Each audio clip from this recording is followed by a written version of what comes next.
Hello everybody and welcome back to the channel. Today we are looking at what could possibly be my favorite ceramic detailer. I haven't done the testing yet. The first time I'm filming this before actually doing the testing, so I know as much as you know if you haven't used this either.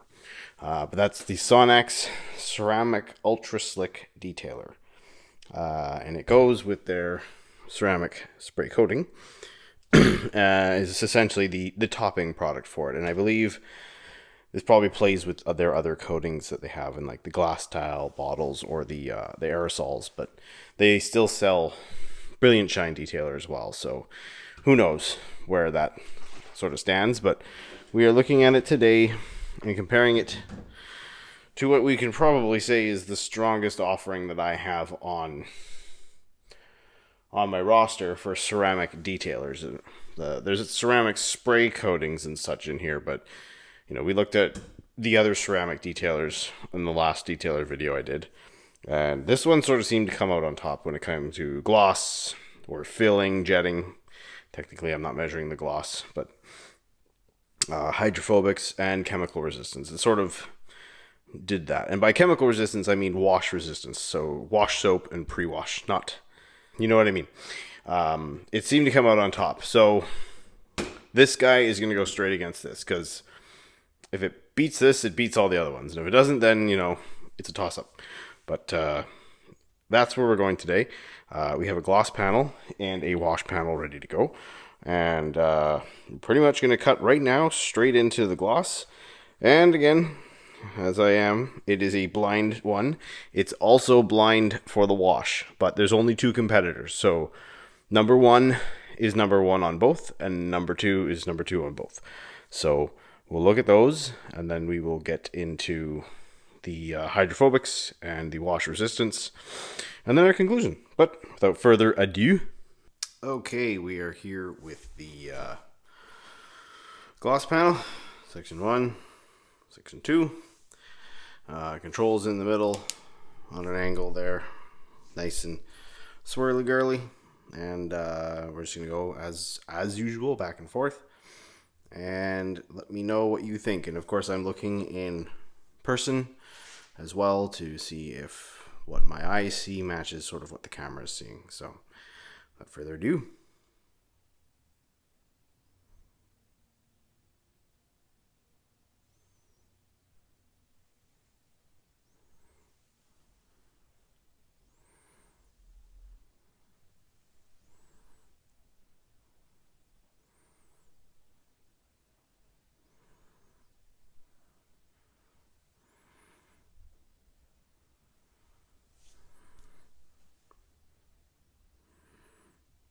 that is a tough one.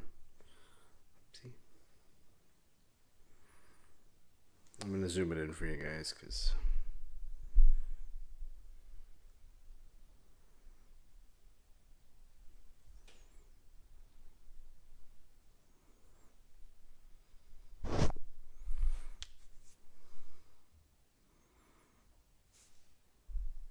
I don't know. My eyes tell me number one. They both have a decent amount of darkening. I'm just going to move the tripod over a bit.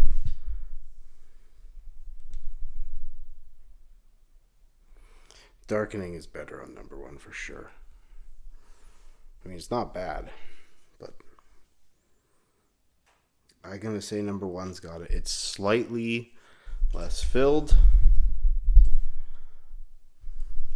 I think. Slightly more filled in. Swirls are less obvious to my eye, and it's darker. Excuse me. So yeah, number one takes it. All right, let's go on to the water stuff. Okay, here's our test panel for today. We have number one over here, which we just saw win the filling, jetting, gloss test, whatever you want to call it. Number two over here, and control down the middle. So same test as I usually do. It's going to be washing with my pH neutral soap. Part Probably go 5 times, max 10. If I don't see any changes, we will switch it over to the Built Hamber Auto Foam, which is the pre-wash that I use, which is strong. It can strip certain products, so we're going to see how they survive that, because that's the stuff you should be washing with. Occasional iron, tar, mineral. Those are the only other things that should touch your paint. Yeah, some overspray is going to happen. If you're overspraying to the point that you've stripped a huge section of your car, you need to go get glasses, okay? It's not that plausible, but whatever. Let's get into some initial water behavior, then we'll get into the washing.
Well, now that the glorious slow-mo is over, really, really close between these two. Like, panels are equally dry, equally rapid, so the wash resistance will be the next judge of character, I guess, for these two, to see where they actually lay. But let me get on with the washing. 3D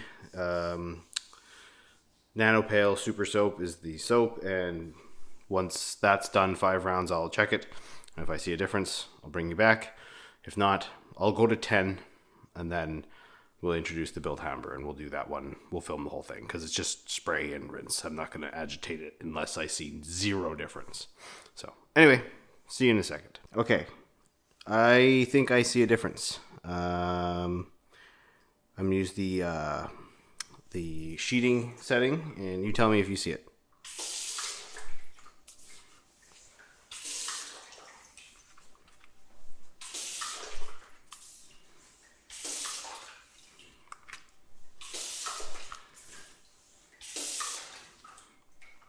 It appears that section number 1 is slowing down a little bit after 10 washes. This is 10 now. So, a little bit of a story. We're going to throw in the Built Hamber now, spray it on, rinse it off, and then wash the residue off with the soap and rinse that off. And then we'll come back in after rinsed. Okay, so we've told more story now. It's been washed. Sprayed with auto foam, rinsed off, washed with soap, rinsed off. Rinsed off twice, actually, but I was waiting for all the water to get off so I could start with bare panels. But without further ado,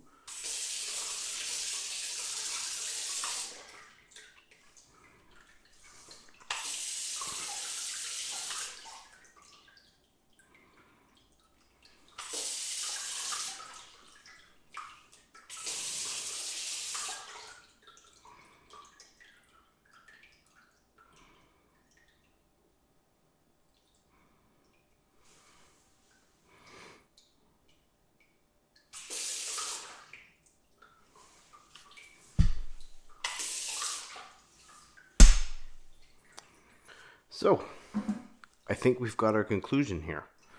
Number 1, slowed down more. Number 2, still hanging on a bit. The Built Hammer is about 1%. I let it dwell for a minute, roughly. Thorough soaking, no like exposed areas. It was fully soaked. But yeah, definitely definitely number 2 coming ahead when the wash resistance test. But anyway, let's go to our conclusion. Okay, guys, conclusion time. So, contestant number 1 took it in the gloss. Contestant number 2 took it in the wash resistance. Overall hydrophobics initially, I think they were dead even, but wash resistance went to number 2. So, who's number 1? Who's number 2? Number 1 is Sonax, and number 2 is Meguiar's. Let me move these back so you can see them. So, gloss and fill and slickness. Slickness is really good on this too, guys. I think it was a touch better than this. No, it was a good bit better. Later on, this slickened up a little more, but this was still ahead, in my opinion. So yeah, very happy with the slickness. The application is really easy.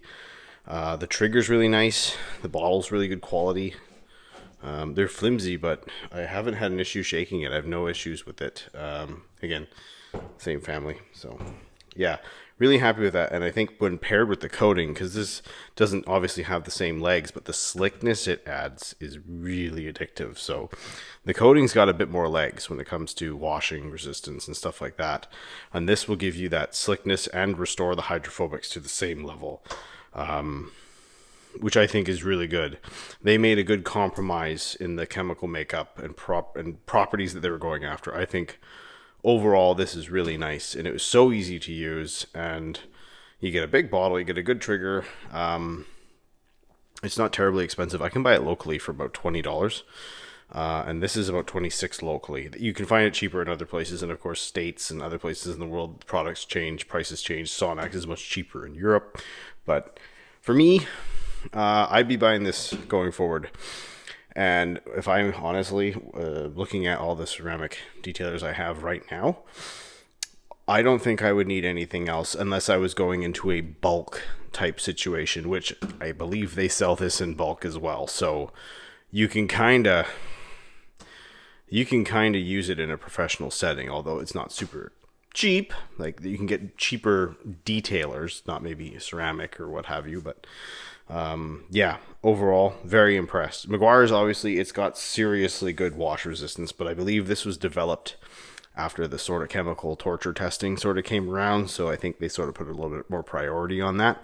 And again, that's how you design the product. You can design it to resist chemicals, you can design it to be slick, glossy, what have you, or real world durability too, which is not the same as chemical resistance. So they've obviously leaned a little more into the chemical resistance makeup, and it shows, and it did a lot better overall. So 2 really good products. I think going forward though, I'm not going to probably buy any more ceramic detailers. I'm getting in trouble already for how much I've been spending on stuff, but I just don't see a need. A, because of how many I have, and B, this does what I want. So, yeah. Is it the greatest of all time? No. But it's damn good. So, anyway, thank you for watching. We'll see you in the next one.